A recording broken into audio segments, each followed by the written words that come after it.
पोरीच्या बापाने एवढी मेहनत कष्ट करून लग्न करून दिलं, सोन्यासारखं लेकरू तुमच्या पदरात घातलं, मग तिची डिलिव्हरी करायची जबाबदारी कोणाची आहे? तुमची आहे.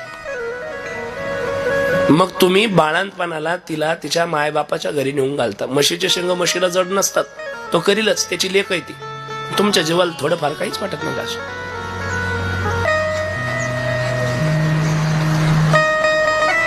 बरं ते जाऊ द्या. बारशाच्या दिवशी इकडून फोन लावती म्हातारी, हॅलो सुनबाई, कसं आहे बाळ? चांगलंय. आज बारसा आहे ना? हं. आपल्या गल्लीतल्या आम्ही 10-15 जणी येऊ राहिलो. 5-6 जणी लुगड्यावाले, 7-8 जणी साड्यावाले. चांगल्या नाट्या आण बघतोय बापात मला एक तिकडं.